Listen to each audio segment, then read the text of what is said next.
Muy buenas noches, mi nombre es Ramón Espejo y estoy muy contento de estar con ustedes en Edición Central, Elecciones 2021. El panorama ha cambiado completamente. Anoche, el presidente de la República, Francisco Sagasti, dio un mensaje a la nación en el cual anunció nuevas medidas restrictivas. Esto nos deja muchas dudas y un completo análisis de más o menos qué es lo que va a pasar y cómo se está manejando esta situación. Para eso nos encontramos con el señor Fernando Rospigliosi. Él es sociólogo, 2 veces ministro del Interior, además un gran analista político y postula también al Congreso de la República con el partido Fuerza Popular con el número 7. Sin embargo, le vamos a pedir que en esta ocasión, por excepción, vayamos al punto coyuntural, analicemos un poco el tema justamente de las restricciones y el manejo de este gobierno en cuanto a la pandemia, con cargo a que en una siguiente oportunidad nos comprometemos a escuchar más de sus propuestas y que nos cuente un poquito también por qué se fue con la señora Keiko Fujimori, pero eso será en otra oportunidad. En esta ocasión le damos la bienvenida para hablar un poquito del tema de actualidad. Fernando, muy buenas noches, bienvenido. Buenas noches, muchas gracias. Fernando, la primera pregunta me parece que se cae de madura.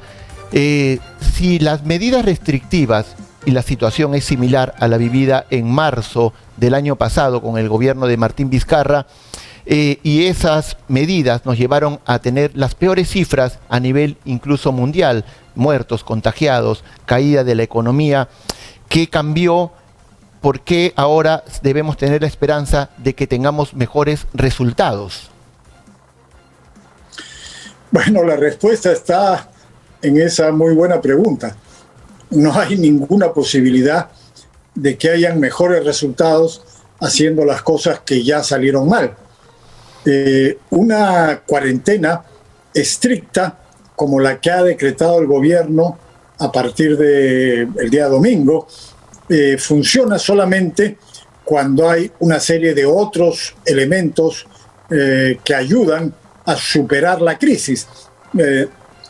Esto solamente funciona cuando el tiempo que la gente está en cuarentena, es decir, está encerrada, es decir, está inmovilizada, se utiliza para mejorar el sistema de salud, para mejorar los hospitales, para traer las vacunas, en fin, para hacer pruebas moleculares e identificar a los que están infectados y aislarlos. Una serie de cosas que, por supuesto, no se están haciendo, es poco probable que se hagan y que no se hicieron el año pasado.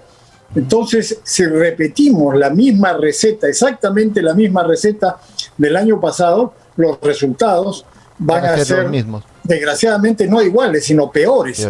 El año pasado tuvimos la peor proporción de muertos por millón de habitantes en el mundo entero y tuvimos la peor caída de la economía en el mundo entero, con millones de desempleados y millones de personas que han caído en la extrema pobreza. Es decir, si la cuarentena hubiera servido para evitar la propagación del virus, bueno, ya cargamos con todos los efectos negativos que tiene la cuarentena. Pero si no sirve para eso y no va a servir para eso, la gente se va a seguir infectando. Entonces no tiene sentido hacer una cuarentena tan estricta. Yo no soy un experto. El experto en Fuerza Popular en este tema es el doctor Ernesto Bustamante y él ha señalado muchas veces lo que hay que hacer. Cuarentenas focalizadas, pero no en un departamento, en una ciudad, sino en determinadas manzanas, en determinadas cuadras donde se logra identificar a las personas que están infectadas, pero para eso hay que hacer miles y miles de pruebas moleculares cada día, que son las únicas que sirven para detectar realmente quién está infectado, cuando esa persona que está infectada todavía no tiene síntomas, entonces no sabemos, y la única manera de saber es hacer las pruebas moleculares. Claro. Si ese tiempo además de cuarentena se utilizara, por ejemplo, para construir plantas de oxígeno o para tener camas UCI, bueno, sería justificado, pero ya vimos que el año pasado eso no funcionó, claro. Y ahora con este gobierno que es tan o más incompetente que el de Vizcarra, no va a funcionar. Porque entonces, si se quiere, es esa. Claro, si se quiere evitar cuarentenas focalizadas y hacer pruebas moleculares y usar el tiempo para mejorar el sistema de salud. Claro, pero sí. Desgraciadamente eso no se está haciendo. Si se quiere evitar, digamos, las aglomeraciones, que finalmente es el objetivo para que no haya la transmisión del virus, pues, ¿por qué se anuncian las medidas a partir del domingo? La reacción ha sido aglomeraciones, justamente. La gente ha salido masivamente a las calles a asegurar prácticamente, digamos, los víveres para esa temporada. Entonces, la reacción ha sido inversa, no ha tenido el efecto que se buscaba, ¿verdad? Obvio. Pero además ya tenemos la experiencia, ya sabíamos que eso iba a suceder y mañana igual en los supermercados, los mercados, los centros de abasto van a estar repletos, van a haber aglomeraciones, el virus va a tener todo el espacio del mundo para propagarse. Y a partir de la siguiente semana, cuando venga la cuarentena, por lo menos en 10 regiones del país, incluida Lima, hasta donde he entendido el confuso mensaje del presidente, el toque de queda empieza a las 6, o sea, a partir de las 6 de la tarde ya no se puede circular. Entonces los centros de abastos, ¿hasta qué hora van a funcionar? Hasta las 3. Entonces, en lugar de expandir los horarios para que los centros de abasto donde la gente va a hacer las compras de primera necesidad o las farmacias, en lugar de expandir el horario, mientras más largo sea el horario, menos aglomeración, porque la gente tiene tiempo para ir en diversas horas, pero mientras más se reduce el horario, más aglomeración. O sea, parece que nos quisieran matar. Hacen todo lo contrario a lo que la lógica y la experiencia indica. Ahora, expandir los horarios, no cerrarlos. Ya tuvimos las experiencias del año pasado, por ejemplo, en Semana Santa, claro, cuando estos bárbaros dijeron un día hombres, o día que encerraban a los hombres un día, a las mujeres otro día. Los terminales pesqueros. Claro, o que encerraban a los hombres un día, el otro día a las mujeres. Eso también fue un completo fiasco. Ahora, el bono de 600 soles para más de 4.200.000 familias, postergación de pagos de impuestos a la renta, IGB para las pequeñas empresas, ¿será suficiente? ¿Alcanzará para paliar la situación económicamente catastrófica, que eso sí va a ser inevitable? ¿Tú crees que alcance? No, por supuesto que no, pero además lo de los bonos ya sabemos que también es una incitación al contagio, porque desgraciadamente pues no estamos en Japón, en Alemania, en Estados Unidos, donde hay economías muy fuertes y toda la gente está bancarizada y recibe su depósito en su cuenta estando en su casa y no necesita moverse para nada. Acá no hay eso. Entonces se van a haber millones de personas que van a ir a los bancos, van a haber colas y van a haber más contagios. Pero además ya cada vez hay menos dinero para repartir. O sea, durante los últimos 30 años la economía del país ha funcionado bastante bien y el Estado tenía reservas, pero ya están gastándose todas las reservas. O sea, ya no es que el Perú es un barril sin fondo y seguimos repartiendo y repartiendo. Desgraciadamente no es así. No somos Estados Unidos, no somos Japón, no somos Alemania. Entonces, claro, ¿hasta cuándo el 80% va a durar esta situación? No sabemos. El 80% de, al menos en Lima, y a nivel nacional es así, el 80% de peruanos es informal. ¿Cómo encierras a los informales y cómo crees que lo va a hacer el Estado para que ellos estén en sus casas, no se muevan, no salgan a buscarse el sustento diario, que es de lo que como han venido viviendo todos estos años? Digamos, ¿cómo van a hacer para que realmente aguantar eso? A mí me preocupa porque esta zona de Lima Este, digamos, sospecho, no sé si es que compartes tu opinión, que podría venir una especie de rebeldía ante la situación, porque la gente, entre que el temor a contagiarse y no tener para comer o parar de comer a sus hijos, va a elegir salir a las calles a enfrentar el virus como sea. ¿Cómo lo ves tú? Sin duda, tienes razón, porque eso ya ocurrió la vez pasada. O sea, al principio la gente no sabía bien de qué se trataba esto y se respetó, pero muy pronto, al mes siguiente, ya la gente estaba saliendo a la calle porque no hay manera de sobrevivir para millones de peruanos que viven al día y que necesitan salir a trabajar. O sea, aquí no va a haber una rebeldía como en otros lugares, que la gente sale con pancartas, queremos salir. No. Que simplemente la gente no va a y va a salir, claro, porque tiene que conseguir el sustento para ese día y para el día siguiente y sostener a su familia. Por eso es absurdo tener este tipo de cuarentenas tan rígidas. Sin duda hay que impedir las aglomeraciones, hay que seguir recomendando el uso de mascarillas y todas las cosas que ya se han dicho, pero no se puede cerrar completamente el país, cerrar la economía, porque además no funciona. Si funcionara, si sirviera para algo bueno, ya hagámoslo, pero no funciona. Un país con la enorme informalidad que tú has mencionado, la gente va a salir de todas maneras, va a desacatar. Entonces lo que van a quebrar son los negocios formales, que sí acatan estas restricciones y que no pueden hacer otra cosa. Y que van a quebrar inevitablemente. Va a haber más desempleo. Y que van a quebrar los negocios formales, las pymes, que han sido muy golpeadas, que son además muy pujantes, que están dentro de la formalidad, prácticamente los van a obligar a cruzar la vereda. La ministra Mazzetti ha dicho que están dando espacio, a diferencia de la cuarentena anterior, que están dando espacio para que la gente salga a pasear, un poquito más de relajo, ha dicho. Pero la pregunta es, 1 hora diaria, una sola persona por familia, ¿cómo van a controlar eso? El jefe de la policía dijo, más que una medida, esto es una recomendación, apelando a que la gente, digamos, tome conciencia. Entonces, ¿para qué se dictan medidas que no van a poder controlar? Tú que has sido ministro de Educación, del Interior, ¿cuál es tu opinión? Mira, son necedades, tonterías, que no tienen ningún sentido. Mira, si tú dices eso en Singapur o en Alemania, la gente que está acostumbrada a acatar las normas sale 1 hora, no sale 1 hora, 1 minuto, sale 1 hora. Pero en el Perú, por supuesto, eso no va a funcionar. Además, ¿cómo se controla? Claro. Que alguien en su sano juicio diga cómo vas a controlar que cada ciudadano solamente ha salido 1 hora y no 1 hora y cuarto, o 2 horas o 3 horas. Es imposible. Dicen tonterías porque esta gente, estos intelectuales de izquierda que nos gobiernan, no tienen idea de lo que es el país real. Ellos viven en otro mundo. Entonces, esta cosa de que solamente se puede salir 1 hora no tiene sentido. Pero además, nuevamente ya tenemos estas restricciones. Ya vimos lo que pasó la vez pasada cuando los policías, sobre todo los policías, pero también algunos militares tratando de controlar esto, terminaron contagiándose y hubo muchos muertos en las fuerzas del orden.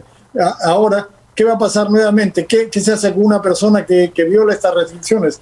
La llevan a la comisaría y ahí eso se convierte en un centro de contagio. Es decir, están haciendo cosas totalmente inaplicables, pero no solamente inaplicables, sino contraproducentes. Está bien cuarentena, pero cuarentenas focalizadas en lugares determinados, donde hay muchos contagios. Y eso solamente se puede hacer con pruebas moleculares. Y eso es lo que no están haciendo. Y además, dicho sea de paso, recordemos, a principios de mes el presidente Sagasti dijo 1 millón de vacunas en enero. Nos prometió 1 millón de vacunas en enero. Ya estamos a fin de enero. El domingo termina este mes. ¿Vamos a tener 1 millón de vacunas en enero?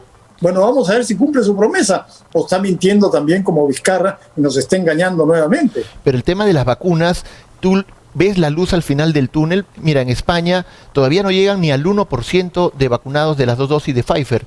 Y no creo que acá podamos mejorar esta situación. No creo que, o sea, al menos quiero creer que sí, pero por la forma como se viene manejando el tema de las vacunas, no pareciera. El panorama en este caso suena más oscuro. No sé, ¿cómo lo ves tú? Mira, es realmente notable la incompetencia del gobierno. Lo único que parece que está asegurado es ese 1 millón de vacunas. Parece, ojalá que sea cierto. Pero ni siquiera pueden traerlas. Entonces, 20 empresas privadas han contratado un avión para traer las vacunas. Y bueno, está muy bien que la empresa privada ayude. Pero la incompetencia del gobierno es tal que no pueden poner un avión y traer las vacunas de China. Es realmente increíble. Pero además, en este caso ya han aceptado el apoyo de la empresa privada, pero no aceptan el apoyo de la empresa privada para poner plantas de oxígeno, no aceptan el apoyo de la empresa privada para traer las propias vacunas e inmunizar a otras personas. Siguen poniendo trabas a la empresa privada por una cuestión ideológica. No les importa que la gente se muera, sí mantienen su ideología izquierdista. Ahora, el 1 millón de vacunas, ojalá que los traigan en algún momento, va a servir para médicos, enfermeras, militares, policías. Y después, el resto no sabemos, estamos realmente en la incógnita. Y además, eso no... hay que tener en cuenta que el proceso de vacunación no es sencillo. Exacto. Es tenemos la logística para vacunar a tal cantidad de personas. Exacto.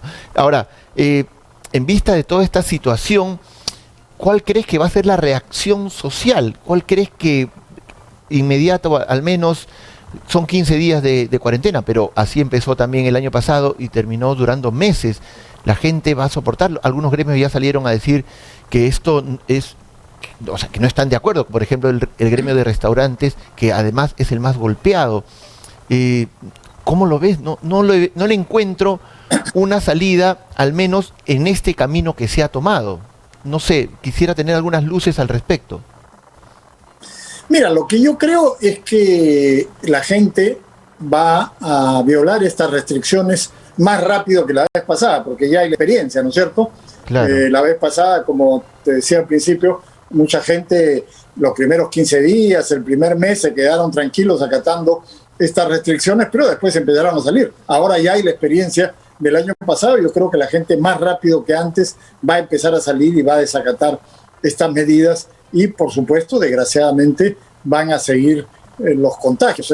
La otra cosa que lamentablemente tenemos hoy día, peor que antes, es que hay nuevas cepas del virus que se contagian más rápido y matan también a más personas, y ahora ya ha aumentado el rango de edad. Antes eran solamente personas de edad las más vulnerables, ahora están matando a gente de 30, 40 años.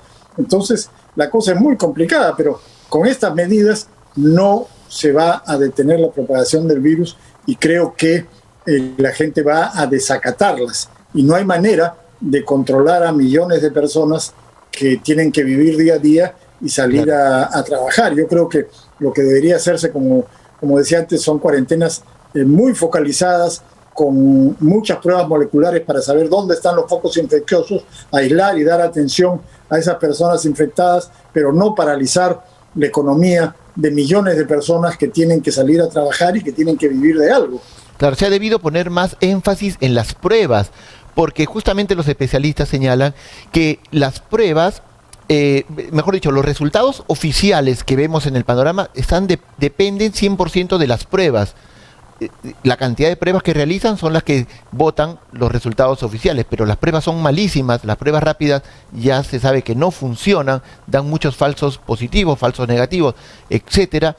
Entonces, la medición que están haciendo para llegar a al resultado de que estamos en una verdadera segunda ola es por la cantidad de muertos y por las camas UCI que ya no hay. Esa es nuestra medición, cuando ya prácticamente el tema está, no se puede hacer nada, se ha vuelto irreversible, pero debió ponerse énfasis más en el tema de las pruebas moleculares. Creo que era lo más efectivo para tener una verdadera data de lo que está ocurriendo. Así es. Y yo escuchaba al doctor Ernesto Bustamante desde el principio de la pandemia, hace prácticamente un año, diciendo que necesitamos pruebas moleculares. Y estos sinvergüenzas, Zamora, Ceballos, esos ministros compraron millones de pruebas rápidas, qué sé yo, qué negocios habrán habido ahí, y no funcionaron, no sirven. Pero han pasado tanto tiempo y siguen sin tener pruebas masivas moleculares. El doctor Bustamante dice que se necesitan 60.000, 70.000 pruebas al día. Y la otra cosa, lo que te decía del ataque al sector privado, según el mismo doctor Bustamante, el 70% de las pruebas moleculares en este momento las hace el sector privado y solamente el 30% las hace el sector público. Y lo único que informa el sector público es de los resultados de ese 30% y no informa los resultados del otro 70%, aunque ellos también tienen las cifras, o sea, nos tienen a ciegas, engañados. Pero como digo, si hubiera la cooperación con el sector privado, las cosas podrían mejorar. Todos tenemos que poner el hombro en este momento y hay que sumar esfuerzos, pero por la ideología izquierdista que tiene este gobierno no le da la gana de aceptar la colaboración, la cooperación del sector privado, y condenan a la mayoría de la población a sufrir los efectos del virus. Ahora, fue muy curioso ver al señor Vizcarra ayer dando unas clases en TV Perú con sus cuadros, a los que ya nos tiene acostumbrados, y me hizo pensar que él es quien ha propuesto ahora que se posterguen las elecciones. ¿Tú crees que vamos en ese camino? ¿Crees que al final va a terminar él, digamos, imponiendo sus consejos? Mira, no sé. Lo que sí es evidente es que son parte del mismo grupo, ¿no? Recuerda cuando se produce la crisis, el Partido Morado de Sagasti quería que se reponga a Vizcarra en el poder, a pesar de que el Congreso lo había vacado. Y durante todo el gobierno de Vizcarra, el Partido Morado lo apoyó al 100%, no al 99%, al 100%. A este hombre que nos condujo al desastre fue apoyado al 100% por Sagasti, por Julio Guzmán y por toda esa gente. Entonces, yo creo que hay una alianza que sigue existiendo ahora. Yo no sé si realmente postergarán o no las elecciones, no tengo idea si eso ocurrirá. También dependerá de cuál sea la situación en ese momento, pero yo creo que hay que estar muy atentos porque esta gente lo que está tratando de hacer es quedarse en el poder y a través de varios candidatos, tienen media docena de candidatos en estas elecciones, y si se quedan en el poder, lo que estamos viendo ahora es solo un pequeño adelante del desastre al que nos van a conducir. El ejemplo es Venezuela, que es lo que ellos quieren, llevarnos al nivel de Venezuela, porque ellos son izquierdistas como los venezolanos, como el socialismo del siglo XXI. Y ahora en el Perú tenemos 1 millón de venezolanos que son los testigos de cómo ese sistema es un fracaso total. Lo único que han hecho es corrupción, y Venezuela es el país más rico en petróleo que hay en América Latina y uno de los más ricos en el mundo. Y mira cómo han destruido un país tan rico. Con el Perú no necesitarían 20 años para destruirlo. Con el Perú lo destruyen en 1 año o en 2 años. Ese es el peligro que tenemos en estas elecciones. Y esa destrucción indirectamente también nos ha afectado. El problema de la migración masiva en este momento es un problema, cosa que, digamos, hay grupos que no quieren aceptarlo, tapan el sol con un dedo, omiten el tema de la migración masiva en sus planes de gobierno. ¿Coincides con muchos que señalan que lo que estamos viviendo acá, esta segunda ola, es producto solamente de los desbandes de fin de año nuevo, Navidad? ¿O crees que también, por ejemplo, las marchas masivas contra el gobierno transitorio de Merino ha tenido algo que ver con este problema? No, eso ya está demostrado, de eso no hay ninguna duda. Esto empezó con las marchas. Si tú miras la línea de tiempo, las marchas, los infectados que a su vez infectan a otras personas, porque claro, eso no ocurre al día siguiente, obviamente.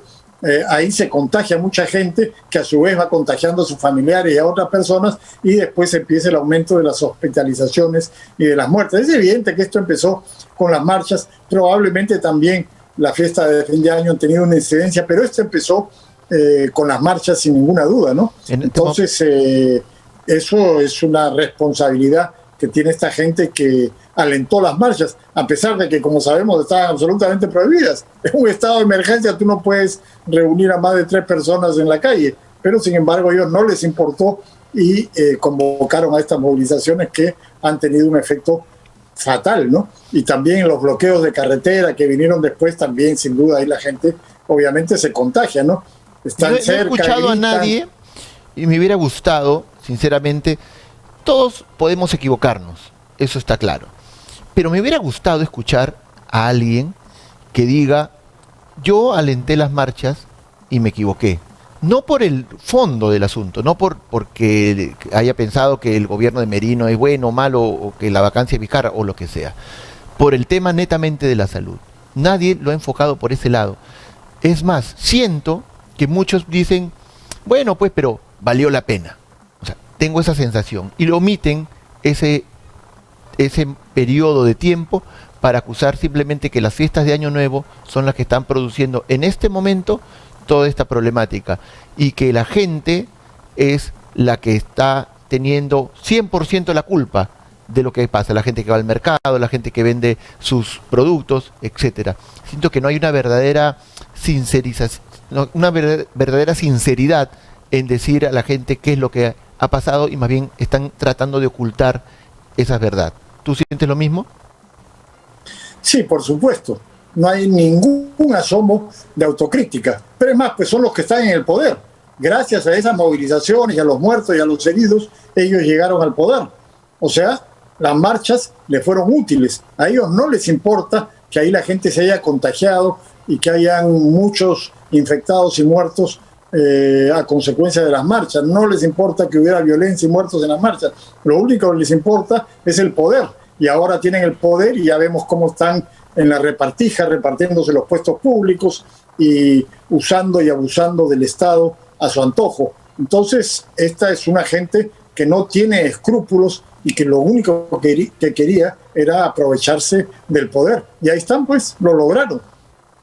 Bueno, mira, finalmente lo más lamentable de toda esta situación, Fernando, es que los platos rotos los termina pagando el pueblo, la gente más pobre, la gente que no tiene donde no tiene que comer mañana y tiene que salir tempranito a conseguir los 20, 30 soles con los que viven a diario y mañana no van a poder salir.